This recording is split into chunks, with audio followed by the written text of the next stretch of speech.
FBI had successfully infiltrated their undercover agent. 6 weeks later, there's a fluke arrest, threw a monkey wrench into the federal investigation. I can't be in jail because they need me because I know the Mexicans. They get my other best friend's driver's license and they get my laptop. So we're dead to rights. They got hundreds of thousands of dollars worth of product, lab equipment, everything. They didn't take us into custody. The FBI was like, no, don't arrest them. We've got this much more bigger investigation. The riots in Los Angeles happened in the spring of 1992, mainly in May. Right. And by May, you had seen some fundamental changes in both the ecstasy market and what was then characterized as the underground club scene. You know, the underground club scene in LA had about a good 3-year run that pretty much petered out by 1991. The raves that replaced them weren't genuinely underground clubs. The promoters that were coming down from San Francisco or coming up from Orange County really took it to a very different level in the sense that they were renting public venues. And so there were raves that were being, 4,000, 5,000 people. That spring of 92, we had one in LA, 6,000 people. Well, that's not an underground club. That's at the Shrine Auditorium. Underground clubs, you're throwing them in broken down, old warehouses. Well, you got to think about, how are you going to manage a crowd of 6,000 people? You can't do that. Where are you going to park 4,000 cars? Yeah. So they were able to scale it up to a level that wasn't present either in New York or in San Francisco. Like they had authentic rave scenes that were underground in nature. Los Angeles was much more commercial. And so you started getting these, enormous raves that obviously made the promoters a lot of money. Well, it changed the dynamics because the demand was always present, but now you had the opportunity to market large quantities of ecstasy to the retail customer. And so a 6,000 person party is, an enormous party. Like the year before, they had at least 4, if not 5 big raves. Like on one of them, we sold nearly $60,000 worth of product. And so that's what created the opportunities for us to take it to that next level. Well, by 1992, things had changed because for the first few years, let's say like 89, 90, 91, it was essentially entrepreneurial younger guys. I was 22 at the time, where we're at right now. And most of the ecstasy is generated in the Netherlands or in Belgium. Now, we had our own domestic manufacturing capacity because we were operating with the chemistry professor from the University of Southern California. But we were like the exception. The overwhelming majority of the ecstasy hitting the product were just being smuggled in through Europe into Southern California. Well, by 1992, you saw the introduction of organized crime. It was just too fruitful of an area. Right. The profit potential was enormous. And see, and the problem with ecstasy is and the reason why we had originally gotten involved with manufacturing is because the supply was never stable. There wasn't any structure to the operation. And in order to have the market get satisfied in an efficient manner, you need a capacity to bring different elements together. And that's what, in this particular case, you had the Israeli organized crime groups step in, and they provided the centralizing, like the organizing principle that oftentimes the Mexicans do. Because with a group, now you have division of labor and you have concentrations of power. So one group could be responsible for sourcing the product. Another group could manage the couriers. Another group could have the stash houses. Like it's too much for any one person. So if it's a 25-year-old flying to Europe and getting 5,000 pills, okay, great. He comes back to LA, he sells them. Well, that's exhausted after that. Now he's got to go back and, it's not a continuous operation or the product is landing with some regularity. Mm-hmm. And that's where you began to see, the organized crime guys step in. And with respect to the Israelis, they were in a unique situation because the two principal production companies or countries in the world for ecstasy were the Netherlands and Belgium. Because ecstasy, first and foremost, was an European drug. And so the markets in Europe were very well developed. They were mature. The United States was viewed as virgin territory. You basically had college-age kids that controlled, what was a very loose market. And so, Israel has a long and traditional relationship with organized crime, both Israeli Arab and Israeli Jewish. Per capita, it's such a small little country that they probably got more organized crime participants in that country than any other country per capita. And they have traditionally been involved in smuggling black market diamonds into Belgium, because Belgium is home to the world's principal diamond market. And so you already had elements of various Israeli organized crime groups operating in Belgium. Okay, well, here in the United States, the three of the principal markets are, of course, Los Angeles, New York, being the two largest cities, with the two largest rave communities. Also, Miami. Miami is one of the main party cities in the United States. There's a segment of the second tier cities, whether it be Miami, Las Vegas, Honolulu, that they were punching way above their weight as far as ecstasy consumption, because wherever you've got large concentrations of young people, people in their 20s, early 30s, they're going out having a good time. That's an ecstasy market. Miami, of course, was one of the main ecstasy markets in the 90s, along with Las Vegas and Honolulu. As far as, second tier cities, well, there are large Jewish populations in Los Angeles, New York, and Miami. And so there's a lot of traveling back and forth between Israel and the United States. And so whenever you see a group, any group, Mexicans, Russians, whatever, you need a diaspora of citizens from that other country in your country in order for them to be able to blend in. Right. Israeli organized crime is not going to function well in Kansas City. But they can maneuver very well in Los Angeles. And, when I was home, from Beverly Hills all the way to Santa Monica, they were the principal group, like very, very strong within the West LA area. And then when you kept going on Sunset Boulevard towards Hollywood, once you got past Crescent Heights, that transitioned over into Russian organized crime. Right. So, you've essentially got these two groups locked in from the Pacific Ocean all the way out to essentially Chinatown. And then, of course, the Sunni-owned triad takes over. And you don't typically think, Israelis when you talk organized crime and probably when you think about ecstasy, because I think you and I were discussing that the State Department and the DEA recognize Israelis as one of the main primary suppliers for ecstasy. And I don't think people would generally associate them with that. I know I didn't. Well, yes. And look, there have been the largest prosecutions in the United States concerning ecstasy have generally involved Israeli nationals. And, again, it's proximity. The Mexicans are able to do what they do in the United States because they're right next door. Mm-hmm. Well, in Europe, you have a significant Israeli organized crime presence already in Belgium. With Belgium being one of the principal producers for ecstasy, they're able to just start cultivating ties. So the Israelis were able to develop a source on the front end, and there were Israeli organized crime groups operating here in the United States. Now, they run your traditional rackets, and I'm not really competent to speak about New York or Miami, but in Los Angeles, I knew a number of the individuals. Right. And they ran, very sophisticated rackets, like your standard bookmaking, loan sharking. Loan sharking usually turns into extortion because the guys don't pay the loan. Your traditional organized crime that you're very familiar and your audience is very familiar with respect to the Italians. But where the Israelis excelled was in sophisticated frauds, like a lot of bank fraud. Mm-hmm. And, prior to my having gotten involved with the ecstasy conspiracy that was underlying my case began when I was 19. Well, prior to me having gotten involved with the ecstasy, I was a computer geek who played piano growing up. And before I turned in the direction that I ultimately did, I was a hacker.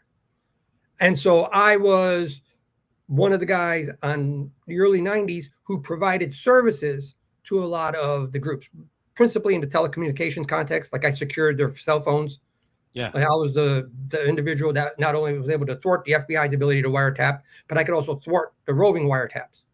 So those services actually were in high demand, whether it's with the Israelis, the Italians, the Russians, the Mexicans. Like most of what the government said concerning my association with these various groups was actually in a telecommunications context fraud. Out of that, certain business relationships developed. Like with respect to the Israelis, they'd need, fraudulent financial instruments. Well, I'd make it for them. They need counterfeit checks. I'd produce it for them. They need counterfeit credit cards. I'd produce it for them. Now, it was very different in the early 1990s than it is today. Like today, I talk to the kids in prison. They spend $100. They get 1,000, credit card numbers. They call them dumps. Mm-hmm. But it didn't work like that. Like we had to have a network of bartenders at nightclubs in Beverly Hills, and they're actually pilfering the information. Write them down and stuff. Yeah, it was a very different world back in, this bartenders, waitresses, or whatever. When they go back to run the card, they'll jot down the number, put it in a notepad or whatever, and then at the end of the night, they have like this is pre-Netscape days, like before even Mosaic, essentially. The advent of commercial internet, and so that's where I began. So I began developing ties with some of these guys in that particular context, and they knew that I was involved in trafficking ecstasy. And actually, there was actually an unfortunate incident where one of the guys got a little bit out of pocket because I had the pharmaceutical and they had the standard quality, and they were trying to develop a line on the pharmaceutical. I couldn't sell it to them because I didn't have enough to supply my own customers. Right. And we're playing it off like, well, we know some guys in Europe. Like there is no guys in Europe. We're fucking making it with a chemist from USC, but we're not telling nobody that. And so one of them got a little out of line one time and, tried to imply that, well, you and your friends are operating in our territory. You live in Beverly Hills. And it's like, you don't talk to West Covina guys like that. Yeah. And so, one of my friends then had to check this guy. And so it kind of like, it created the boundary, but it resulted in very little actual ecstasy interactions between me and them. Like they supplied people that supplied me. Right. I got you. You know what I mean? And so like when he tried throwing that in my face, well, we're hooking you up with all this product. First of all, don't get it twisted, pal. You're supplying Aria. Aria's supplying me and John. Like you're not doing me a favor. Now you want to give it to me at your price, then you're doing me a favor. Yeah. Otherwise, don't get it fucking twisted. And but anyhow, their operations in LA tend to be very sophisticated, particularly with respect to bank fraud. And they had the opportunity to step in with the ecstasy literally, a few years after we had stepped in, but they were able to bring in a level of manpower that we couldn't match. Like we didn't have people in Belgium. We didn't have people in New York. Like when I would go to Miami, it's me by myself. By the summer of 1992, the Israelis had taken a firm grip of the domestic ecstasy distribution markets, principally because they had access to the source. And what it did is it created a floor. So the independent operators, guys like myself, that were manufacturing the product, we can continue operating. The independent operators that were flying to Europe to smuggle it back themselves were continuing. But now you had a baseline where, you were receiving hundreds of thousands of doses coming into LA every week. And that's what stabilized the market. And that in turn allowed for further expansion of the rave scene. Right. Because ecstasy and raves go hand in hand. And so by that summer of 92, you had, the riots really harmed the underground scene because the underground clubs were primarily conducted in South Central Los Angeles, like old industrial sections of what are predominantly African-American communities that back in the 50s and 40s and 50s and 60s were old aviation hubs. And after the riots, LAPD was, they maintained a different forward posture with respect to the African-American community, but they were really tight. As soon as there was any semblance of a party, boom, they're shutting it down. Like any congregations of people. I was living in Phoenix at the time of the riots, and I flew in on day 2, like the second night of the riots. And, I'm looking out the window, and it's literally hundreds of structures are on fire. It was like in a complete hellscape.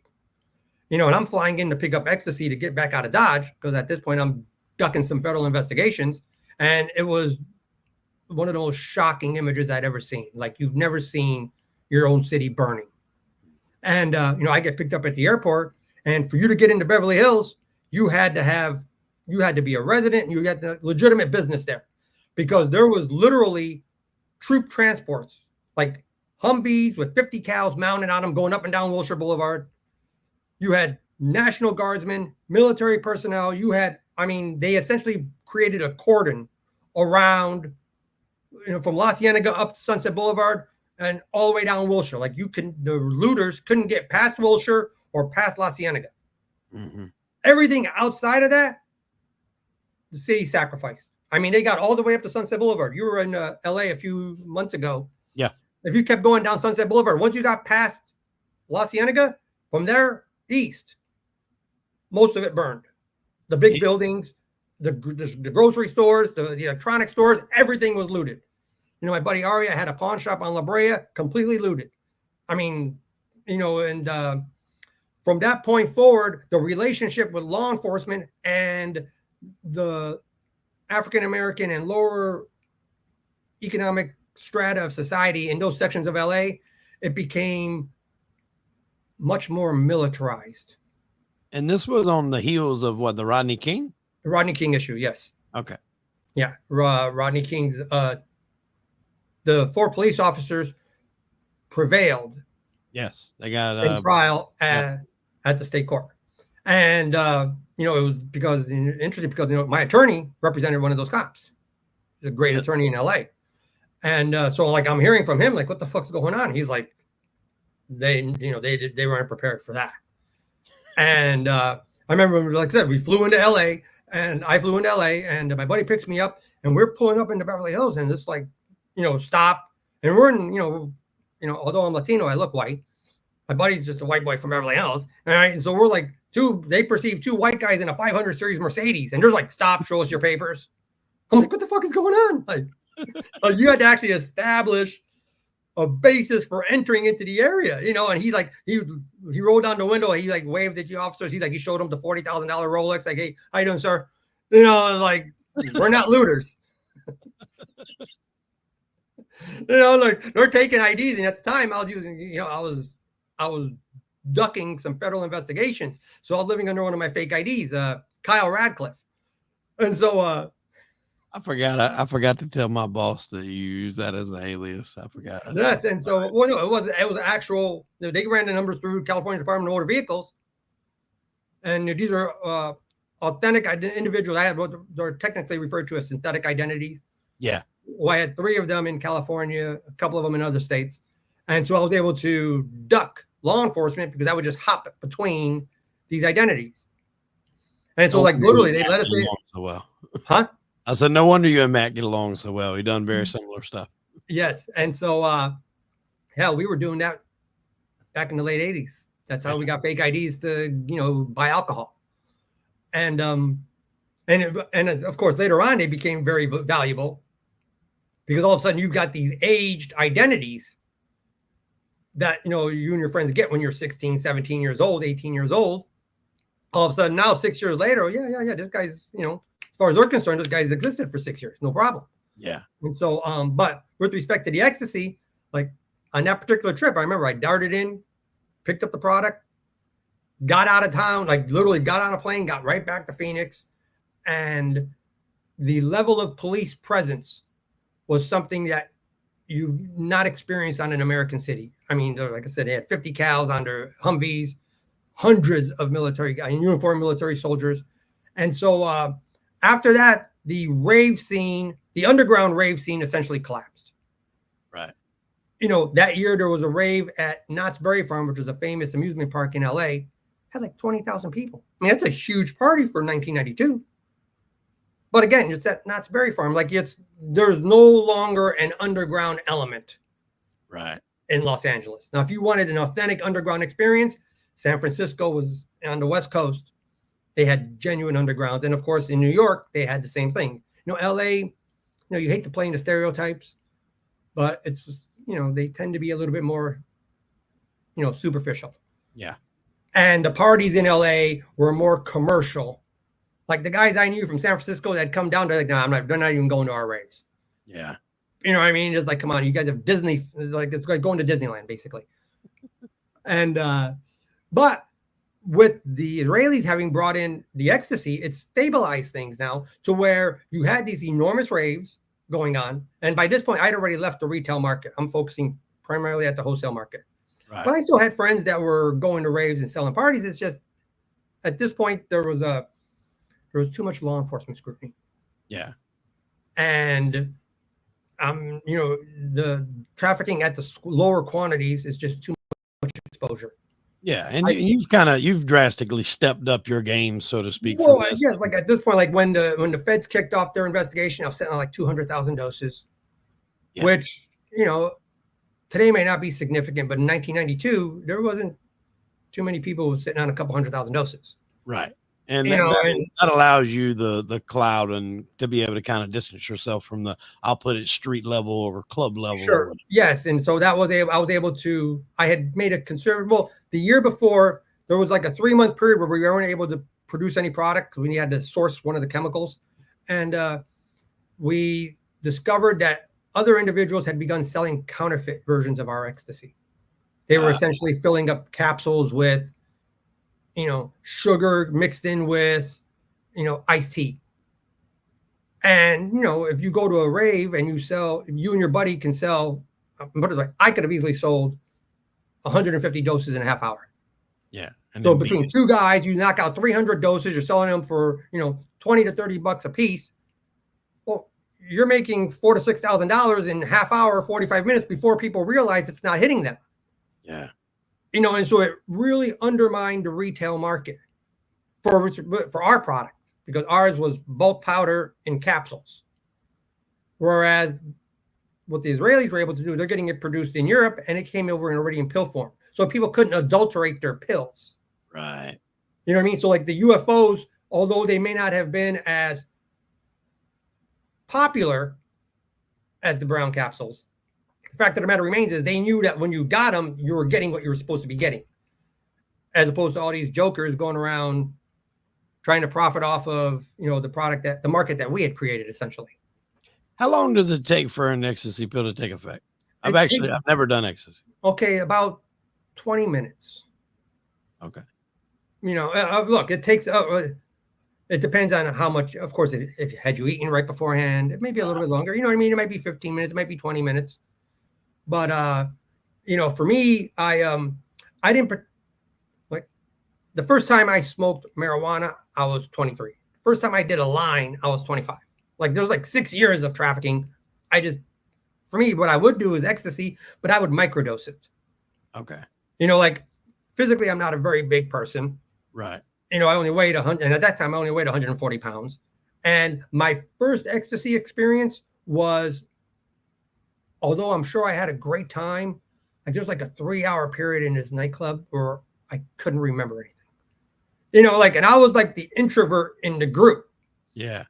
And the first time I took ecstasy, like when I started being able to, when I regained consciousness of where I was at, I'm out on the dance floor making out with some chick. I'm like, I have no idea who this girl is.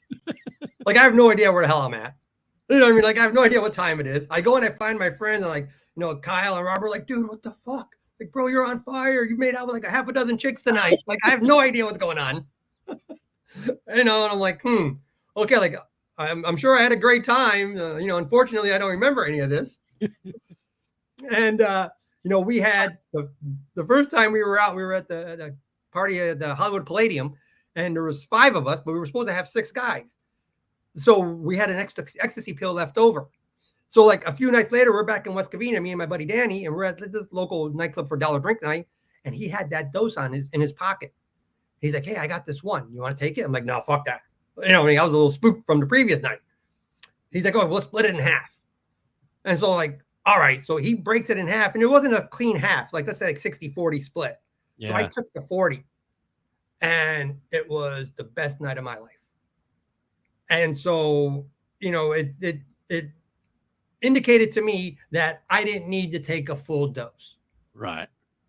Here we were 20 years old. I ended up hooking up with like a 25, 26-year-old, you know what I mean? Like on ecstasy, I became Superman when it came to, making moves, pushing up on women, otherwise, like normally I'm very quiet, very Yeah. more in the background.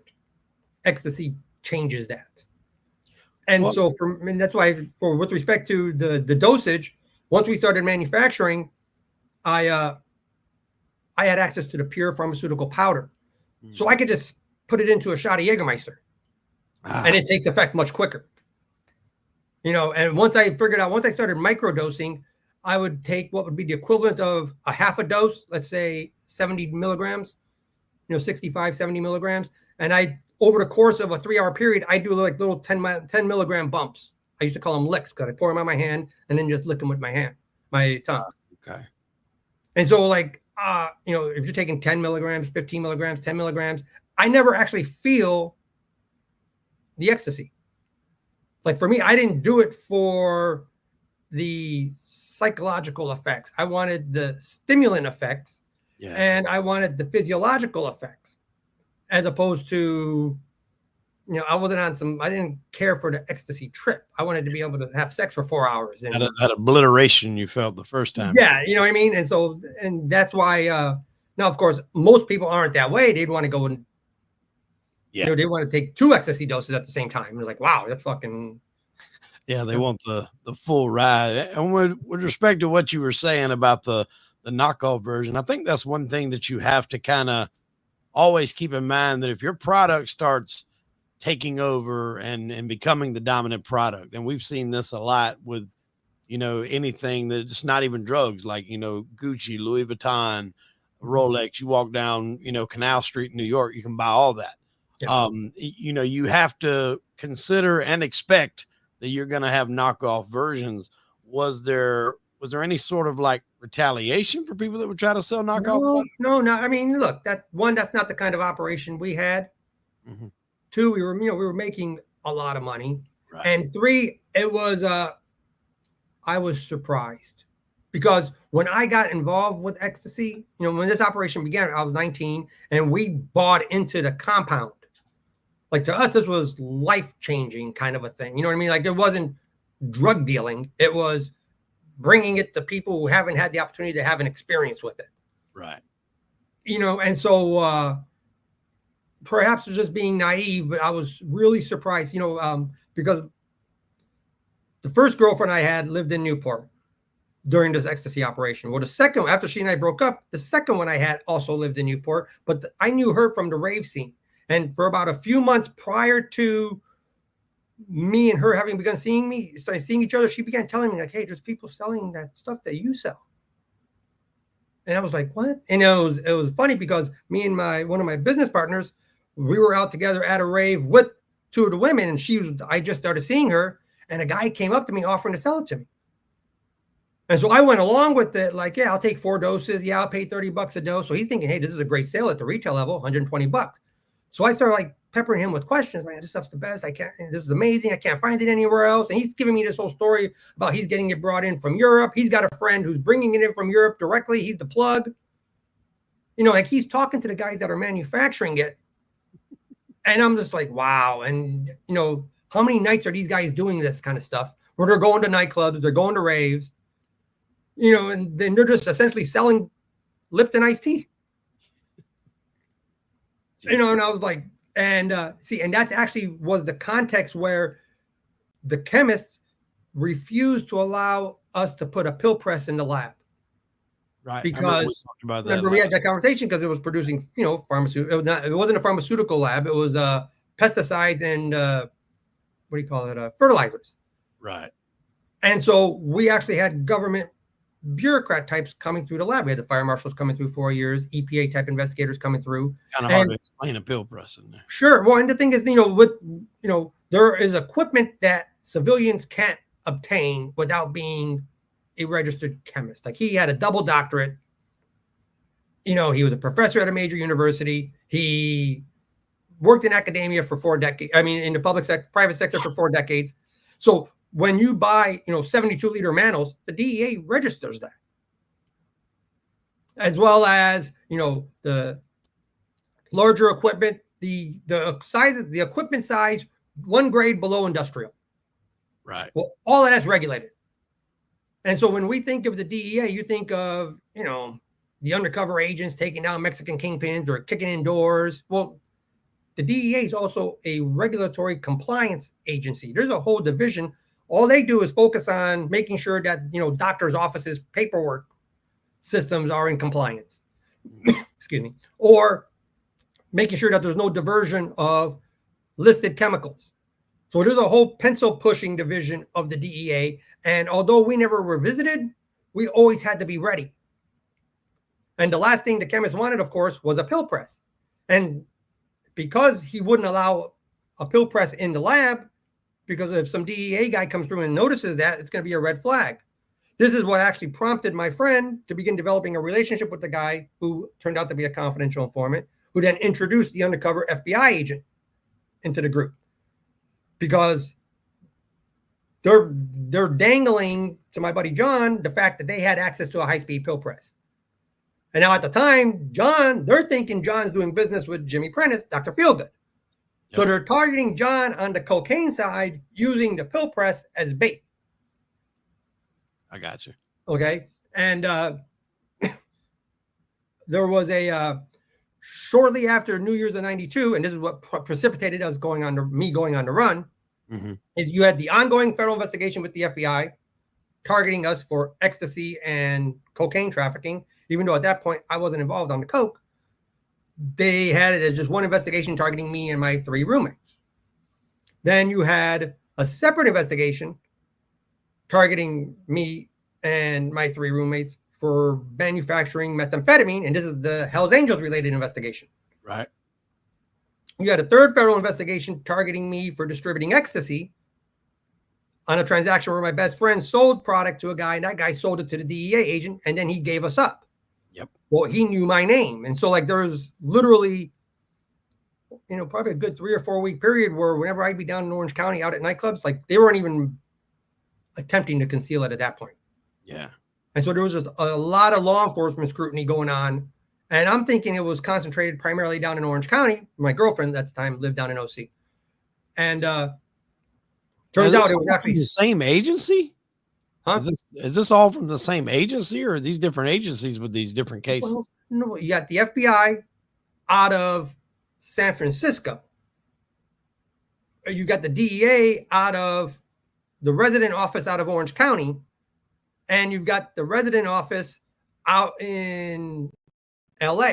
And, that actually became an issue in my case because later on I developed a relationship with a cross-designated federal agent who was assigned to the FBI Drug Task Force who would compromise cases. He essentially a corrupt relationship. Right. And, when you think FBI, you're thinking, okay, they're just all FBI agents or whatever. No, each one of these field offices are like their own little fiefdom. LA FBI is separate from San Francisco FBI and Phoenix and Chicago. They run their own investigations. And so I remember one time, literally I was in Palm Springs with my girlfriend and I found out that the FBI had raided my parents' house. I was I'm talking to an FBI agent from San Francisco while FBI in LA is raiding my mom and dad's house. They take my brother was an honor student at UCLA. They take Johnny to MDC. My parents are going nuts at this point. What have you done? They know it's not him. Yeah. So I got to deal with my mom and dad going nuts. I got to call the federal agent. What the fuck is wrong with you guys? Don't you guys talk to each other? You wanted to talk to me. Why don't they just call you and call me? You got my number. And it turns out that that's not the way it worked. These agencies, they compartmentalize very well. Right. And and I think sometimes in movies they've claimed to do that to keep down maybe insiders inside their divisions from leaking the information. I don't know whether that's true or not. That's exactly what happened because after I got arrested, you essentially had 3 different task forces that came together to form a strike force. Right. And that was the first of the guys up in West Los Angeles who fell. All of the Orange County guys got gotten busted, they cooperated. San Francisco guys busted, cooperated. The guys out in Honolulu, all but one cooperated. And I was the link between the serious guys that were the supply side. Mm-hmm. And so, and I was the youngest. I'd never been to prison before. So they're coming in offering me sweetheart deals to try to obtain my assistance. And during the course of course, I told him I don't want to talk to you. I got fucking lawyers. Like, why are you even here talking to me? The guy that represented the drug lawyer in LA that represented one of the cops in Rodney King, that was my lawyer. I'm like, why aren't you talking to Bill? Like, well, it turns out they're allowed to. Then when I got arrested, I was being held under false IDs and bank fraud and money laundering. And so, and I got arrested in Jersey. So they had the Jersey agent there to make sure that none of the other agents talked to me about anything involving the money laundering or the Jersey aspect. And so long as they're not trying to talk to you about stuff that you're being held on, they can talk to you about other stuff. And the reason being that, if people don't know, is if you do get arrested on a criminal charge, or if you're, arrested for drug charges or something like that, and you obtain a lawyer, they're not allowed to come talk to you for that, right? They have to go through the lawyer. No, they can talk to you as long as they're not talking to you about the stuff you're being held on. Right. Yeah, correct. About the stuff I'm saying, if someone wasn't in your case, you kind of got arrested for something different other than what they were actually zoning in on. But if it was something, say narcotic trafficking or something like that, no, they can't come speak to you. Get arrested for that. They have to go through your lawyer. They have to go through the attorney. Yes. Okay. And so that was like a little workaround in my case. Yeah. And so when they came to me, like they wanted 3 of the guys that they said they knew I was dealing with. They had them by name. Then they wanted the Mexicans. They wanted me to identify the chemist. They knew who he was, but they needed someone to say it was him. Yeah. You see what I'm saying?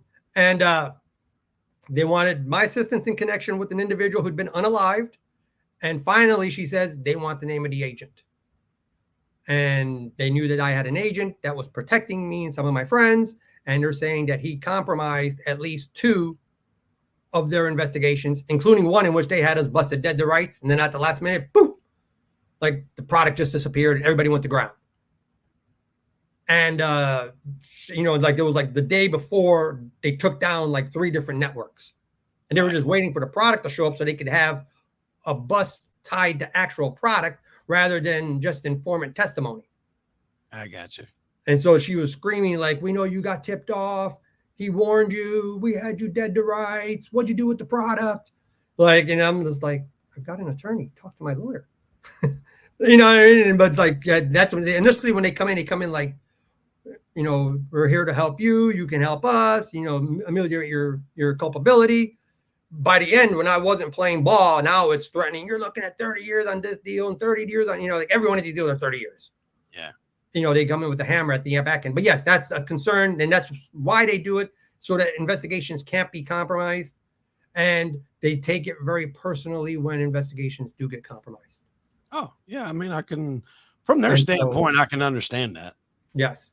And so, and what was interesting, and now you had these 3 ongoing federal investigations targeting my friends and I in early 92. And there was a dispute. But like one of the guys in Beverly Hills, like he was a good friend of mine, but his friends were just douches. Like there's like rich kids playing drug dealer. And I kept telling him like, hey man, these guys aren't going to hold their mud if something happens. Mm-hmm. And unfortunately, there was these are 3 guys that known each other since junior high school. And there was an allegation that one of them broke into my friend's house and stole the product. And it was the other one who told my friend. So you have the dispute between these guys that had grown up together. It's got nothing to do with me and my friends in West Covina. Right. However, when my friend made an effort to try to retrieve the material, we became embroiled in it because one of my friends participated in that retrieval effort. And some of the product that had been stolen were 5 kilos of my ecstasy. And so the government knew that the 40,000 ecstasy doses were mine. And so now we become embroiled in this LAPD investigation, which is now joining 3 ongoing federal investigations.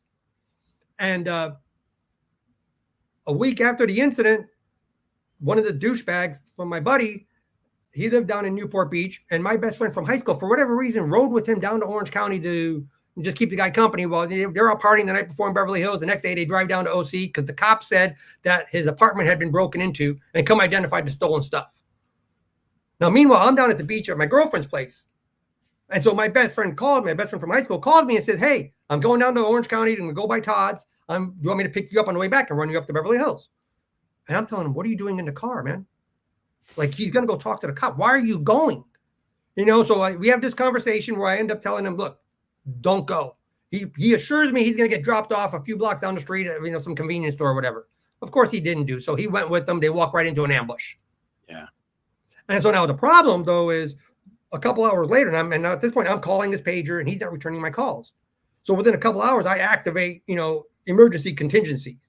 Now, I'm stuck at my girlfriend's on the beach, and I called my roommate up in West Covina, and I said, hey, look, I think Sean just got knocked off. Clear out the house, because that's where we had all the product. My primary residence was in Beverly Hills, but we ran everything out of my hometown. And so I called up my buddy in Beverly Hills and said, clean out the house. And a few days later, I thought I was safe because,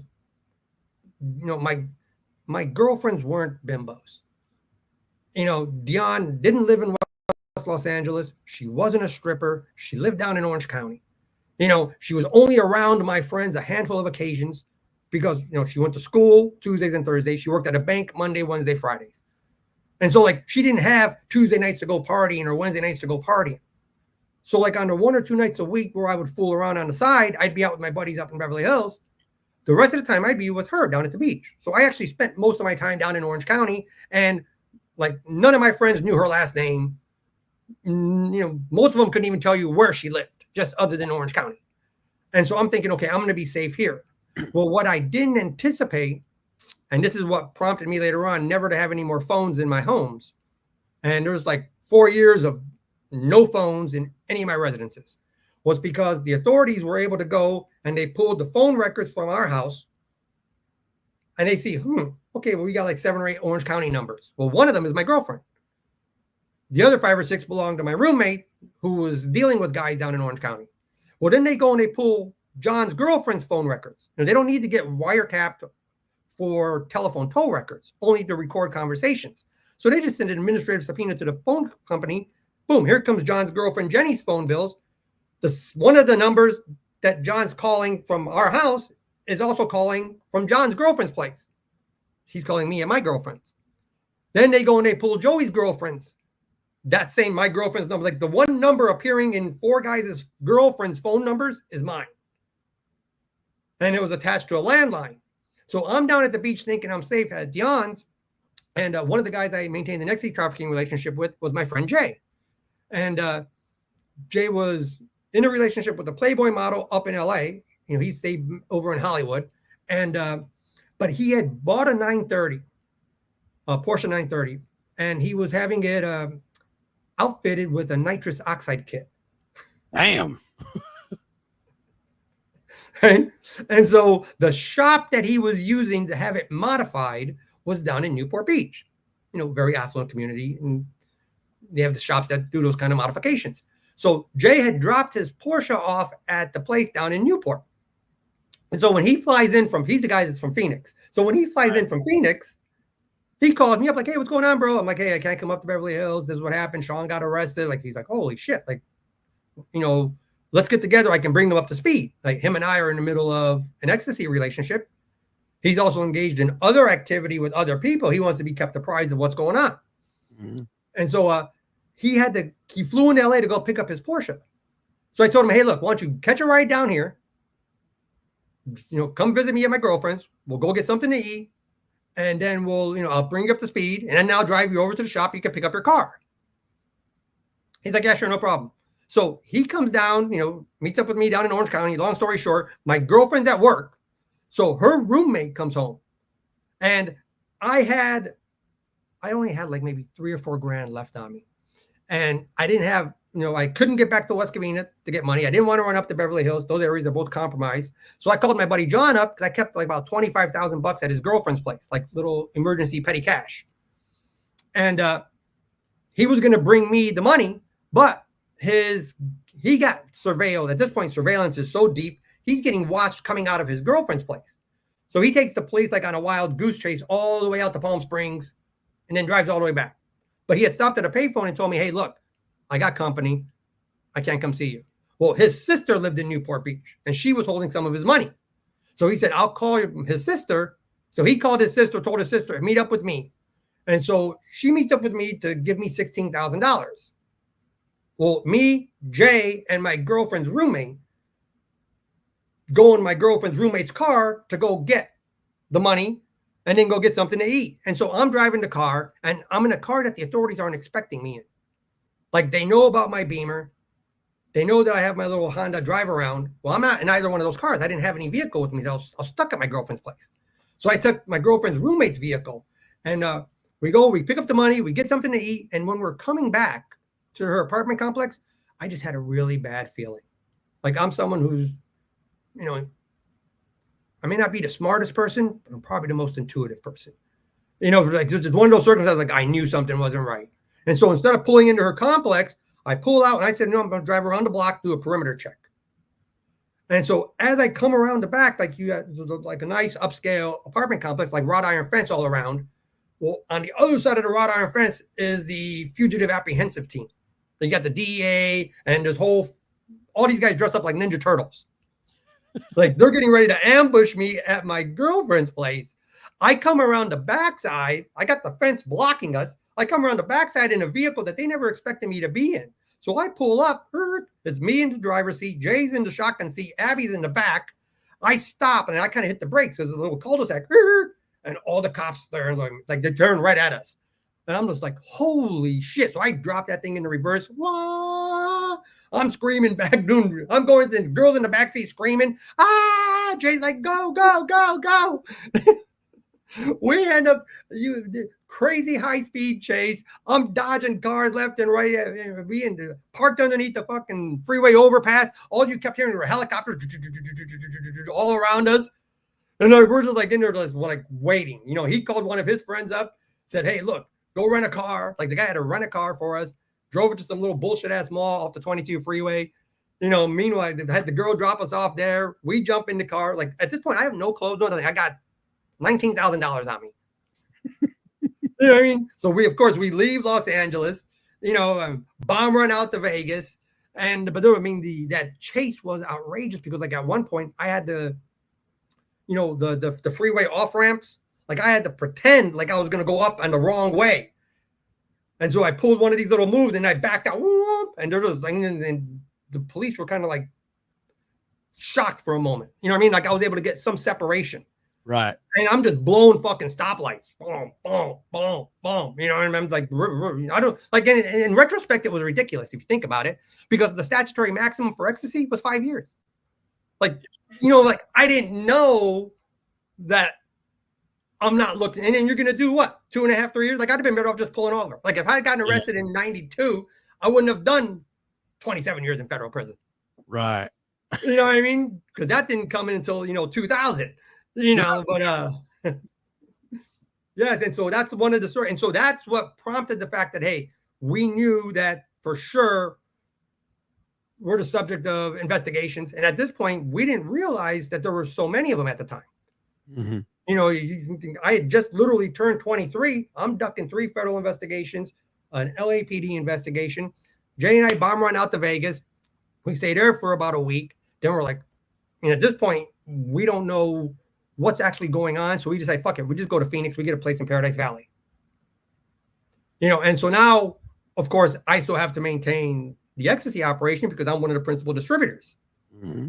So I'd start shooting. I'd fly in from Phoenix under one of my false IDs, you know, go into LA, pick up product, and then fly out. So either I'm selling ecstasy out of Vegas, or I was trafficking ecstasy out of Phoenix, or I'm meeting my out-of-state customers in LA. That's like when I flew in the middle of the riots. Like, I literally flew into LA, met with John and Aria, got the product. You know, my buddy Aria's place had gotten completely fucking looted. I mean, like, everything was destroyed. He was the one that was in tight with the Israelis. And so like, you're able to fly this on the plane? Sure, of course. Yeah. I mean, obviously, I know TSA was a lot more lax back in those days. Oh, no, remember, this is before you even had to show ID to get on a plane. Right. You know what I mean? And so, yeah, I mean, I'm just putting it in what, a duffel bag? Sure. Well, you're not gonna take it through the hand carrier. You just put it in you just check the luggage. Okay, I got you. Yeah. Now, I mean, there were times when I would, go and buy old, like, computer monitors, disassemble it, like, gut them, and then ship it. and then fly to Miami, because it was easier that way. Like I'd send it to Miami and then fly out a couple, 2-3 days later, because that'd give them the time to sell the product. Whereas these other transactions, if it was small, like let's say 5,000 doses, 10,000 doses, then it's just a straight shot. I just fly right into Phoenix and 5,000 to this guy, 5,000 to this guy, 2,000 to this guy. It was like those transactions weren't significant. So yes, the numbers sometimes sound impressive when you say, 40,000 doses, but by volume, it's only 5 kilograms. Right. 5 kilograms is nothing in the cocaine context, but it's a significant amount in the ecstasy context. And so people sometimes get, overly impressed with the number of doses, not realizing it's actually not very big by volume. Now, when you're flying this back to Arizona, are you setting up shop out there now at this point? Yes. In fact, that's where I ended up getting. By the time I left Arizona, there's 3 more investigations targeting me. God dang. Like I went out there thinking, I'm going to lay low. We had another raid in Phoenix. We had another raid. We had a smuggling operation raid.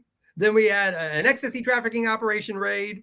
It was like, by the time I left Phoenix, it was like, I wouldn't even walk through Sky Harbor, their airport. At that point, it was just like, I'm driving rental cars back and forth.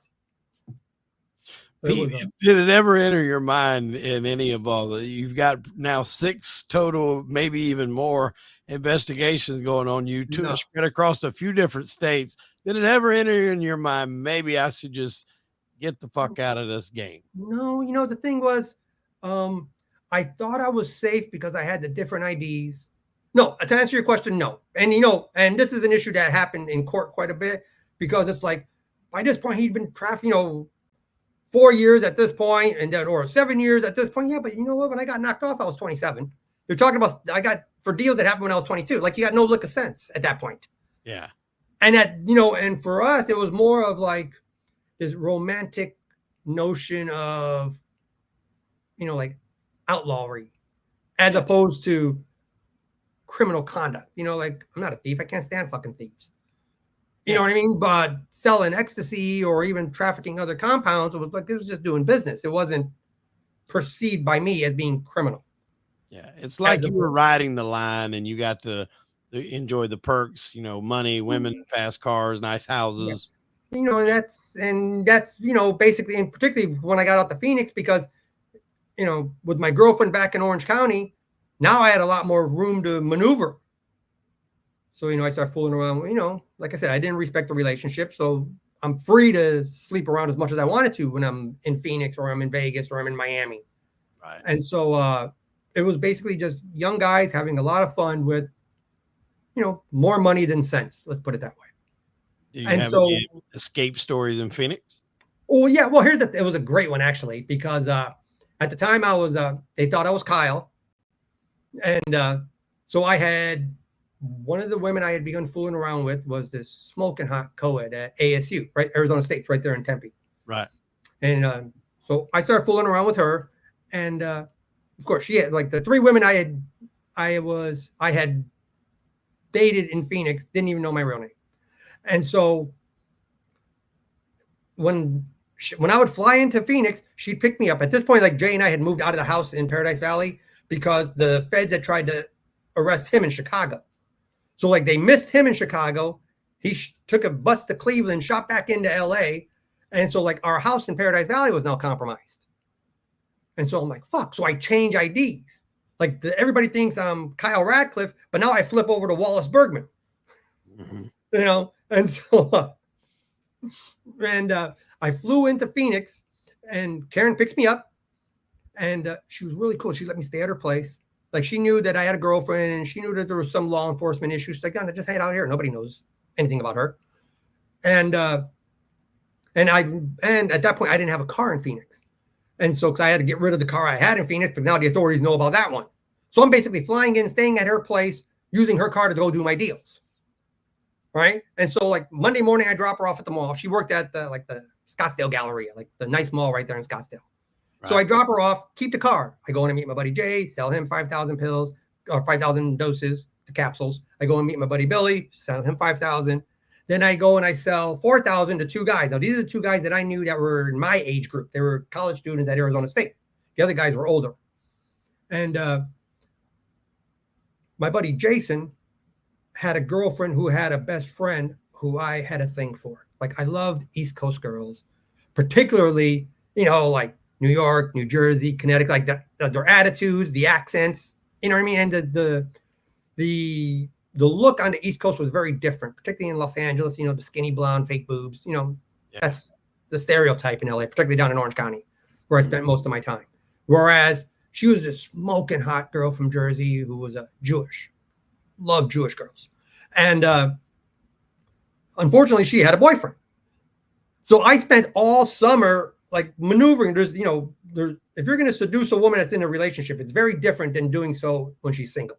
Oh yeah, it's the long game. It's the long game, and right, and so and in fact, I have any experience in doing anything like that. Yeah, and her boyfriend, and the thing is, Arizona State is traditionally one of the big party schools in the country, right? And it's a school where, let's say, they weren't the best students, but their family has money and they can afford to pay out of state tuition. And so the place was just packed full of beautiful East Coast girls, the party type girls. And so I spent that summer trying to maneuver myself into this girl's pants. And a few weeks before, this is the week of Lollapalooza in Phoenix. Now, I already had tickets for Lollapalooza in LA to go with my girl down in Orange County. So now in Phoenix, I go out there to do the deal. I'm going to spend 3 days there. I'll spend one night with Karen. I'll spend one night with Lisa. And I was going to spend another night with this other chick. But if I can get my buddy Jason to get his girlfriend's friend to hook up with me, then I'll go that route. Because I've been trying all summer to hook up with this girl. Long story. And then just a few weeks earlier, like she agreed to leave the nightclub. The girlfriend and her friend were going to leave with me and Jason in two different cars to go back to his place to hang out. And as the girls are coming across the parking lot, her boyfriend showed up. It was like unbelievable. You know what I mean? So for me, So yeah, they wrecked my action. And so like 3 weeks later, I come back out to do another ecstasy sale. I'm like, hey man, let's pick up where we left off. Talk to your girlfriend's friend. Long story short, he arranges for her to come over. We're going to hang out at his place. The four of us get a case of Coronas, get some food, take some ecstasy. Like, I'm going to get my shot. And it was great because his roommate was out of town. So he's like, hey, this is my roommate's bedroom. Like, don't even trip. So I'm thinking this is, a perfect situation. Well, unfortunately, that afternoon, the girl whose car I'm driving, Karen, she's at work. She ends up being like the 9th caller on some silly radio call-in show. Like you call in, answer the question correctly, you win a prize. Well, she won a prize. And that prize was tickets for that night's concert in Phoenix for Lollapalooza. And so I had plans to be at Jason's hanging out with his girlfriend and her best friend. When I talked to Karen, she calls me up all excited. My pager starts blowing up. I'm with Jay in Scottsdale shooting pool, and my pager blows up. She's like, Kyle, I won. And I'm just like, she explains to me what, she won tickets, blah, blah, blah. And this girl loved Pearl Jam like you couldn't believe. And Pearl Jam was one of the main bands that year. Like I'd seen Pearl Jam 3 or 4 times already, and so like I was already going to Lollapalooza a few days later. But she was so good to me. Like, I couldn't tell her no. Like, she's like, I never ask you for anything. I don't put no pressure on you. I don't care about your girlfriend. She's like, you're taking me to Lollapalooza. And so long story short, I end up going with her to Lollapalooza. Well, while I'm at the concert, the DEA raids the place I'm supposed to be at. And so now they gaffle up Jason and they take the 2 girls. Now, keep in mind, they don't know my name.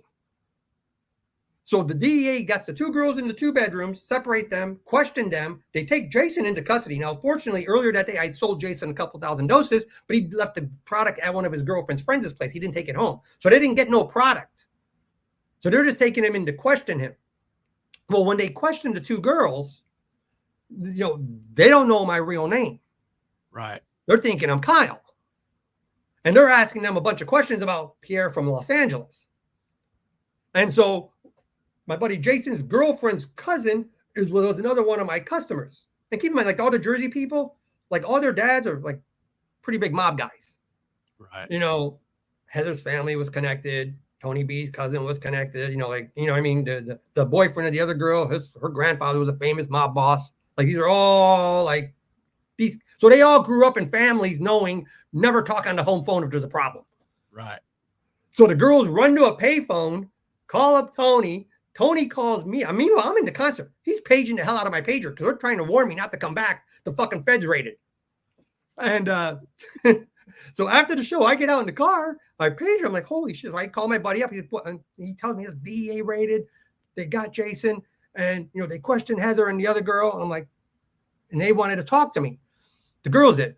So he gives me, and they're like parked out at another one of their friends is. So he gives me Cindy's phone number. I call the girls and, they're explaining everything that happened. And they're like, so I'm like, well, just calm down. Tell me what happened. And they're like, they had me in the room. They kept asking about some guy named Pierre. And I'm like, and she's like, Kyle, who the fuck is this guy Pierre from Los Angeles? Like, they really want this guy. And I'm just like, and I'm like, I have no idea. She's like, have you ever heard of him? I'm like, no. Who the fuck is this guy? You know what I mean? Like, as far as she's concerned, I'm Kyle.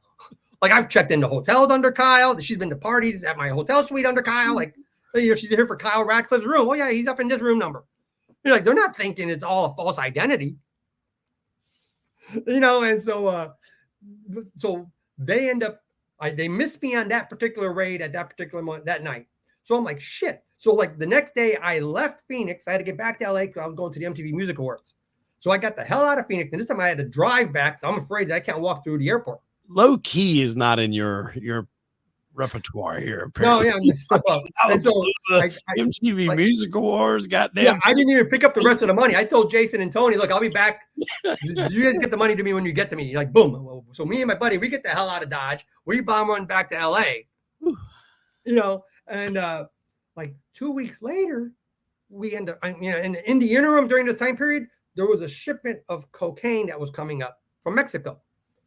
Now, I wasn't a party to the cocaine transaction. They were also smuggling 10 gallons of the precursor that we used for the ecstasy. Like me and my business partner bought in on the ecstasy transport. Well, what we didn't realize was that these guys were going to throw it in with the cocaine shipment.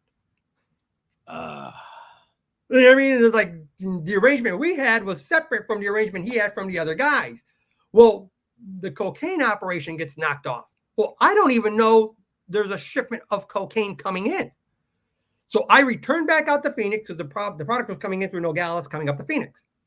So it's me and two of my friends. Like the DA's got pictures of us. I'm leaning up against the van with the hidden compartments in it in the parking lot of Ayako, the Japanese restaurant in Scottsdale. And it's like me, two of my buddies, me, my buddy, and his business partner, the smuggler. And we got 4 women. They're all strippers. So we have dinner with the guys. We talk our business. No big deal. I go and I spend the night with Lisa. The next morning, the guy that I was talking to the night before, he gets frog marched out of his house. He's like on TV, like huge Panama, Mexico smuggling ring smashed. Like, oh, fuck. And like, I'm watching like the headline news network, like the one that changes every 20 minutes. Like I'm just catching up on the daily news and I'm watching him march Terrence out of his house. Like, oh shit. And they're like, and the investigation is ongoing with leads in Los Angeles and Chicago. I'm like, oh man. So now I had to get back out of Phoenix, get back to Los Angeles. Now I'm hanging out with my girls in Orange County again. I'm thinking, fuck, this is getting terrible. Not my girlfriend. My girlfriend and I broken up. I had another girl I was seeing. I'm staying at her place now. And I'm thinking, this is getting really bad. And I returned back to Phoenix 3 weeks later, and literally the fucking DEA raids the place like maybe a half hour after I left. My buddy Billy's girlfriend, Johnny, they raid her place looking for, and they knew that I was fooling around with one of her friends. Like these are strippers, so they had these stripper names. Yeah. Right. And she danced under the name Johnny. So they go into her place and they got the 2 women again separated, and they do the same thing. They're looking for Pierre, and they're like, we don't know no fucking Pierre from Los Angeles. So when I talk to them and it's like, hey, Kyle, the DEA were here. I'm just like, holy shit. Like this is like 2 raids in Phoenix, a dodged arrest. I'm like, I can't go back to Phoenix. You know what I mean? Like at that point, it was like, no, that's too bad. And and unfortunately at this point, I'm now tethered with Jay. So right. Everywhere they're looking for him, they're looking for me. Everywhere they're looking for me, they're looking for him. And so I dart back into LA, and Aria ended up getting a place up in the Hollywood Hills for us to set up a lab. So I moved back up to the Hollywood Hills. Like, I'm not even going out at this point. I'm just like keeping a very low profile. And it's about time. Well, yes. And so here's the thing. So like I'd shoot back and forth to West Covina from Hollywood. And one of my best friends was a police officer growing up from high school. And so while we were, a half a dozen of us got involved with the ecstasy operation, Robbie went the other way, like graduated top of his class, the LAPD Academy. And he ended up, because he did so well, even though he was only 21 years old, 22 years old, they had recruited him to be undercover narcotics. Like he worked on a drug task force, which is why I knew that LAPD had task forces with like 22 and 23-year-old cops. It's like when I started selling ecstasy as a 20-year-old, 21-year-old, 22-year-old, I only dealt with women at the retail level because I knew there are cops that are either off duty or operating undercover that are 21 years old, because one of my best friends was one of those cops. Right. Right. So you maintained a relationship with him? You knew he was a cop? Of course. Look, okay. We grew up together. We went to high school together. You know what I mean? Did he know what you were doing? Huh? Did he know what you were doing? Yeah, sure, of course. Well, he did after the feds raided his house. They raided his house? That's where they arrested me. Holy shit. Yes. And so it was bad because it was like me and my buddy Robert, another one of my friends from high school. We get back from Vegas. We go to Vegas for New Year's. We come back and we're like at Taco Tuesday at El Torito in our hometown. And we run into a bunch of our old high school friends. Like we weren't hanging out with the cop. Like we see him, hey, what's going on? Blah, blah, blah. Like, we were good friends, but we couldn't be around him like that. Right. But we ran into him on his night off with a bunch of our other friends at a Mexican restaurant in our hometown. So he's like, hey, we're having people over. We're going to shoot some pool, drink some beers. Well, I didn't realize that the DEA had been following us because they're looking for me and Jay. They don't want to get me without getting him, and vice versa. Because he and I had already been charged together. And so I'm like, and they had my buddy Robert's place under surveillance in West Covina. And like, we'd leave his house and it'd be like, down the street, like, did you see that fucking van again? Like the first day you don't pay no attention to it. You know what I mean? The second day it's like, there's that fucking van again. And like on the third day, we and Robert, we walk over to the van and he's actually shaking the van. Like, I know you're in there, cocksuckers. Boom, pounding on the windows. They're actually in there. He's joking around like, ha, ha, ha, ha, fuck you, prick. This fucking jackass, right? And so, oh shit, they end up following us from the house that we had in West Covina to my buddy's place, who turns out to be a cop. It's him and two roommates. All three of the guys living there are cops. Like I went to high school with two of them. Yeah, I don't even know the third guy. And now they don't know that there's 6 or 7 federal investigations targeting us. They just see us as friends from high school. And so what was the unfortunate turn of events is one of the guys from high school was this guy named Bruce, and he had long blonde hair. Like it wasn't Jay. But from a distance, you could look and think, aha, there he is.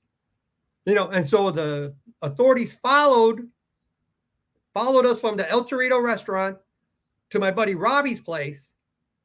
And as the cars were showing up, Bruce wasn't with us. It was me and Robert. But a separate car showed up a few minutes later, and a guy with long blonde hair comes out, and he goes into the house. Now, 45 minutes later, boom, here comes this tactical unit over the back of your fence. The girls start screaming, "Oh my God, there's people in the backyard!" We're in the living room, me and my buddy Robert, my buddy Robbie, and another one of our friends from high school, a firefighter. We're playing video games in the living room, bullshitting. It's like 1 o'clock in the morning. And next thing you know, like the phone rings. So Robert answers the phone. And they tell him, it's the police, the house is surrounded, come out. He's like, fuck you, asshole. Like he's thinking it's our buddy Carl joking around. Yeah. Right. So he hangs the phone back up. Like a minute later, the phone rings again. He answers the phone. He's like, I told you, fuck you, asshole. We ain't coming out. Come get me, copper. And he hangs the phone back up again. Finally, it's like over the bull, like the spotlights come on, boom, helicopter lights come on. You know what I mean? The bullhorn, the house is surrounded. Step out one by one, individually. I'm just like, holy, like I thought they would never arrest me at my friend's place. Here's a cop, LAPD drug task force cop. Yeah, you're thinking if there's one spot you're going to be safest the with one spot in the world you think you're going to be safe at. And and unfortunately for him, because like I said, we just ran into him at a restaurant. He's having people over. Come on over, it's my night off, we're drinking. And so they end up taking us all to jail. They take the cops to jail, take everybody to jail. And what's great is I come walking out, and they're like one at a time. And so I give them my fake ID. I don't even have my real ID on me. I'm thinking I'm going to bullshit my way out of this. So I give them, Wallace Bergman. And they're like, shut up here, get over here, put your, they cuff me up, like, okay, you go over here. Like all the normal people, off to the left. All right, take him. That's Rausini. And I'm like, so I'm sitting on the curb. Here comes my Samoan friend, my buddy Robert, and he gives him some bullshit name. Like, no, it's Robert Sweeney. Put him over there. Like, so they take Robert over there with me. Then here comes a civilian that looked like Jay. And he's telling them his name is Bruce. And they're like, shut up, you're Jay Gardina. Here, they cuff him up. And he's crying. Why am I with them? Like his girlfriend and everybody's going in the other group. I want to go with them. I shouldn't be with these guys. I'm just like, and just totally pissed on himself. And at that point, like, you're gaffled up. What are you going to do? We were cuffed. They know who I am. And like I literally thought that Robert and I were going to go to LA County and get served with an indictment out of Chicago, an indictment out of Phoenix, 2 indictments out of LA. And they ended up holding me initially on a drunk driving arrest. I had a warrant. The drunk driving that I failed to appear on, they used that as a basis to hold me. And they didn't charge me. Like the feds ultimately didn't charge me. And what I didn't know at that time, and we didn't find out until later, was that at that point, the FBI had successfully infiltrated the operation in Beverly Hills. Like I'd been spending much of my time in Phoenix. Like right. I wasn't privy to everything going on in LA. Like I talk to my friends every day, but I'm not on the ground every day.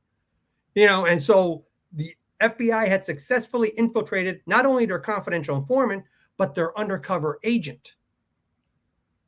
So I got arrested, the first arrest in January of 93. Well, the first meeting with the undercover agent where they're like trying to set up Robles, they're trying to set up Verdugo, that meeting happened the first week of November. And so it was like 6 weeks later, there's a fluke arrest by a different agency. Well, LAPD is actually arresting me threw a monkey wrench into the federal investigation. You see what I'm saying? Like they're like, I can't be in jail because they need me because I know the Mexicans.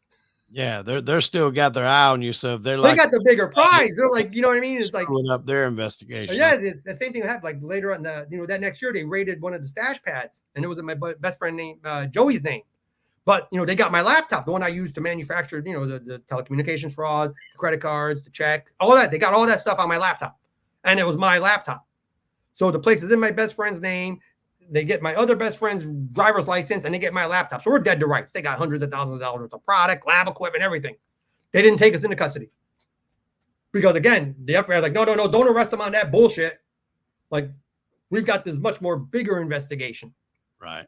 And so when they released me from LA County Jail, I was stunned. Like, I thought, like, this can't be happening.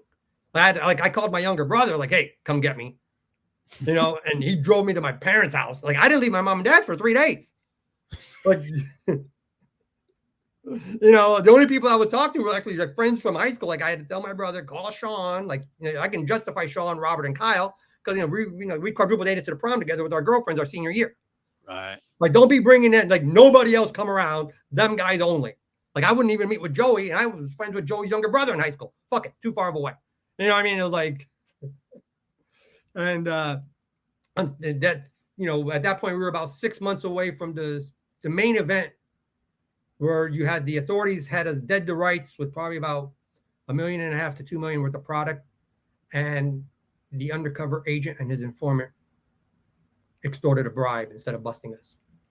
And that's what ultimately That's the central event. Okay. Because and you said you got arrested, I guess their final time, or well, no, I got when I got indicted in 95, got indicted in 96. These are federal indictments. right. 95, 96, 97, and I was transferred to the federal detention center in California in October of 97. Okay. Because they were chasing me. They actually arrested me under my Stephen Mahoney name in New Jersey. That was in the New Jersey. Okay, that's what. So when you're arrested for these indictments, you're making bail? No, they didn't arrest me for the indictments. They were chasing me for the indictments. Oh, okay, I got what you're saying. They had 3 indictments on me when I got arrested. And so I posted bond on the Stephen Mahoney because they arrested me for the tampering with public records and the money laundering. Like, they didn't charge me for the bank fraud because they didn't know what I was doing, and they didn't get the financial instruments. And so the one you just talked about, where they arrested you at your buddy's house, then you make bail, you get out, you're hiding out at your mom's. At what point, how much of a gap is there between when you go to 4 years, 4.5 years? Okay. Really? Yeah. So they're still just because the crooked agent wrecked their case. Okay. He should have busted us. So when they came to bust us, they ripped off the product and the money. So then he reports back, no, they must have moved everything. It's empty. Nothing there. Do you see what I'm saying? And so then later on, that's when, like 2 months later, LAPD raids the place and they find a bunch of product. So you got these agencies keep crossing each other. And that's what the authorities put the agent on blast, because he gets called on the carpet because he had made representations that we had cleared out. And then they discovered a bunch of product a couple months later. But it wasn't until, he was able to finesse his way out of it, because by this point, the government's creating this whole narrative, how crafty we were, and, the criminal mastermind of the first order bullshit. And, had the agent and the informant not extorted the bribe, we'd have been busted in the autumn of 93. And it was, and subsequent to that, of course, once we knew they're dirty. And so the dynamics changed, because it's, well, look, man, they just raided this place. It's in Joey's name. I'm not telling them. They charge me, John, Joey, Jason, or Aria. I said, I'm dropping a dime on you so fucking fast your head will spin. If I'm going to jail, I'm taking you thieving, cocksucking sons of bitches with me. And no matter how much trouble I may be in for being a 24-year-old ecstasy dealer, crooked FBI agent's going to be in a shitload of fucking trouble, because you guys gave us a pass after you stole $2 million in product and money. Yeah. And that's when you had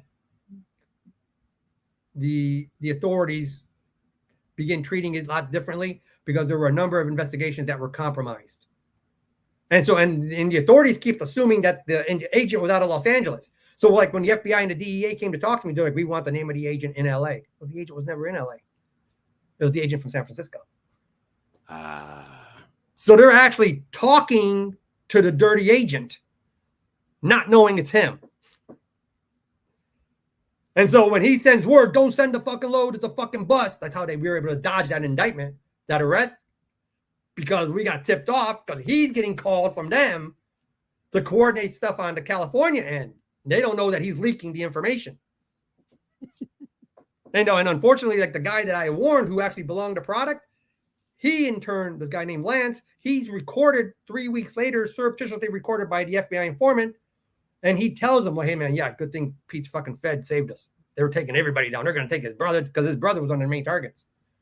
He's like, yeah, that saved Mike. That saved everybody. Well, that's how the feds knew. Like, they suspected there was a leak. But when Lance was recorded telling the informant that I had a crooked Fed who leaked it. And so when they actually come and try to interview me after my arrest sometime later, now they're like, we know about this. I'm thinking they don't know fucking nothing. Well, it turns out they already had recordings from this guy telling them. Did you enjoy those last few years? Because it seems like you start out, you're doing ecstasy, you're making some money, you're having some fun, you're partying. That continued a little bit, but now after this, that last 5 years, was it enjoyable, or was it the last few years? Look, there was an element of excitement. and you enjoy obviously, look, the consequences of it are enormous. So I'm not trying to suggest here like I'm glorifying anything, because believe me, Right. the But you 27, enjoyed the cat and mouse. yeah, I enjoyed the cat and mouse, and a lot of money, a lot of girls, you know what I mean? And so That always makes it okay. you know what I mean? It's like, nice to live in Beverly Hills, nice to live in Newport Beach, nice having beautiful girlfriends. And, the honeys on the side were spectacular. And so you're not really, and it's like from event to event. Yeah. You know what I mean? Like, I got a bomb run down to Rio for Rock in Rio concert. Then I got to get back up to LA for my buddy's wedding. Then I got to shoot out to Miami. And so, like, for me, I just kept moving. And so, yeah, there was that element of, was it fun? Yes. The last 6 months, it was different, because the one girlfriend I had that I didn't fool around on was a woman named Michelle. I'm not going to say her last name. And she's the one that I genuinely fell in love with. Like, it's like you meet someone, you fall in love with her, and next thing you know, you got FBI showing up at her work, DEA showing up at her work. You know what I mean? And when she and I started dating, she didn't know anything. She's thinking, successful young businessman. What'd you tell her you did? Heavy industrial equipment. And that I arranged for coding projects for programmers. So guys that had nightclubs, they needed to have the laser light shows coordinated, because I had the background in tech. So I actually knew a lot of very serious hackers. And so I would get people work, legitimate programming work. So she's thinking, hey, this guy's got it going on. He's, 26, 27, living in Beverly Hills, driving a nice car, successful businessman. Next thing you know, boom, here comes the FBI, here comes the DEA, here comes the homicide detectives. And I'm like, fuck. I had to lawyer her up. And like, fortunately, well, I'll put it this way. By the time she was visited by law enforcement, she'd already fallen in love. You know what I mean? Because she worked like at a private equity firm, went to Loyola Marymount University. Like, I didn't have bimbos for girlfriends. Right. And her friend that set me up with her told me, you better get her to fall in love with you before she finds out. Because she doesn't date drug dealers. Right. Our mutual friend knew I was a drug dealer. Yeah. You know what I mean? And so by the time things had gone sideways a little bit, women tend to be a lot more charitable if they're in love. Oh, yeah. Yeah, 100%. You know what I mean? And, it was difficult because, her father was a civilian military contractor working on like Raytheon rockets. So like the FBI shows up at his work, and now they're threatening his security clearance because his daughter won't cooperate. And they're upset because, I just started getting lawyers for everybody. I can't tell you how many lawyers we fucking had to hire. And so like, we're thwarting it at every turn, lawyer, you know what I mean? But it was, that was ultimately another big mistake, of course, because you think you're blocking them. No, they're like, okay, he's got the financial wherewithal and the sophistication to stop the investigations on the one hand, plus he's interacting with the corrupt Fed on the other hand, because they still don't know who the agent is. Right. And so it really took what should have been a garden variety case where, okay, like you get 20 years. Okay, it's your first drug offense. You get downward departures, you get sentence reduction for, post-arrest rehabilitation and promptly taking a plea, blah, blah, blah. I could have done maybe 13 without cooperation. I probably could have gotten maybe 6 or 7 had I cooperated following my arrest. Served that much time, a 10-year sentence, 9-year sentence, serve, 5 or 6, whatever. I made a mistake not doing so. I would have misguided a sense of loyalty. You end up doing, 25 years in prison. Wow. That is this last 45 minutes of this episode seems like it did a line off a table from y'all's dealings back there, because it's been wild and crazy. I can only imagine. And I know we touched on, the last episode of, they were talking about possibly turning your life story into a movie. And then it basically was told to you, look, there's too much to do a movie. And I believe now, after hearing, we haven't even discussed everything, and you're just now going to jail. You've got, years and years of stories in jail, doing cases. You did become a lawyer while in prison. I would tend to agree. This is like a mini episodic series or something, if not multiple seasons. But I've thoroughly enjoyed this episode, especially the last half of that with all the on the run stories. I want to close out with this question. And then when we come back in later, we can either cover some more of the organized crime element or talking about how you did fight your case and done all that behind bars. Looking back, like if something else would have come along, you seem like you are a very bright individual. I feel like you could have had a prosperous career in anything legitimate. Looking back, would you change anything, or was it just like that's kind of the route you were going to go? No, had it not been for the ecstasy, which I truly believed was revolutionary, like I wouldn't have gotten involved with selling cocaine, or like I'd never even smoked weed. Right. I'd been dealing for 4 years. Right. Like I was an anomaly within what later on became, the higher level trafficking community. Like I was the computer geek. You know what I mean? Like I'm meeting with guys, they couldn't even turn on a computer. I'm I'm the one doing the activity that most of them weren't even contemplating. And so to answer your question, I got a full scholarship from the military, UC Berkeley, UCLA, like full ride. And I jacked that off to be a drug dealer. And so that's why when I do speak, like I do speak to younger people, because they look at it from, you live this, from their perspective, this incredible run. Mm-hmm. You got this 9-year run that was just, Playboy models and strippers, essentially. Right. And I'm always the one pointing out, like, no, what about the 25 years in prison? Right. That's what I was going to ask. You're not there to bury your father. You're not there to bury your father. You're not there to bury your brother. You're not there to comfort your mother. There are events that occur that you can't participate in. And the harm that you cause, not just to the other people involved, but, just to your family, you really get to appreciate how terrible the experience of your incarceration is for them. Yeah. And so, but yes, to answer your question, I, like I said, had an opportunity to go, computer science major, top secret security clearance in the service. I was heavily recruited. I was, taught how to program cryptographic systems to facilitate communication for submarines. Like I could have easily gone a military route, could have gone a computer science route. When I was 23, I was given an opportunity to get involved with trading, commodities trading. I knew another gentleman in Beverly Hills who loved ecstasy, but he was a trader, and really is what caused my interest. Even to this day, I still do a lot of trading now.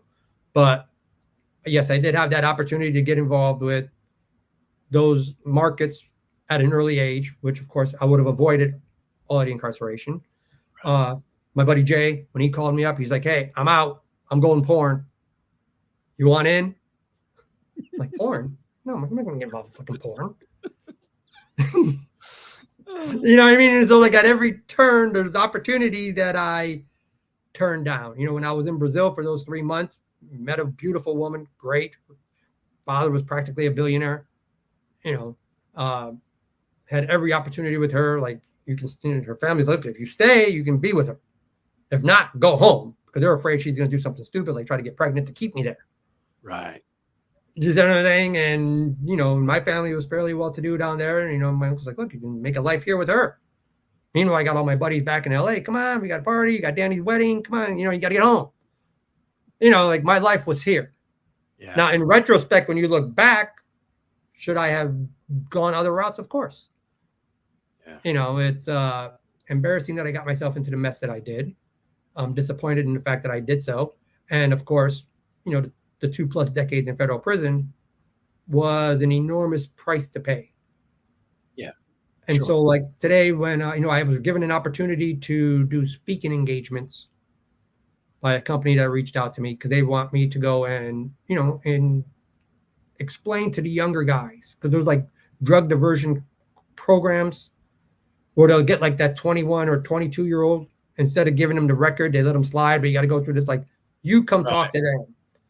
Because had I stopped at 22, it would have been very different, or 23. You know what I mean? Instead of me getting out and doubling down. Right. You know, and it's important that obviously you choose your friends, because although I'm the more reserved in the group, I'm the more risk averse. I had a friend who was a degenerate gambler. Like, I would actually tell him, like, look, well, maybe we should just, slow it down a little bit. Like, fuck that, double up production. Look, every time is like, fuck it, double up production. Like, they're already after us anyway, fuck it. And like, next thing you know, like, okay, we'll just build out another lab. And it's like, Cowboys got me again. Yeah, and so, and it spawns another investigation. And so, like, at some, like I said, young guys with too much money, with more money than sense. Mm-hmm. Today I obviously wouldn't have gotten involved with it. And even if I had, you wouldn't have ran for 9 fucking years. Right.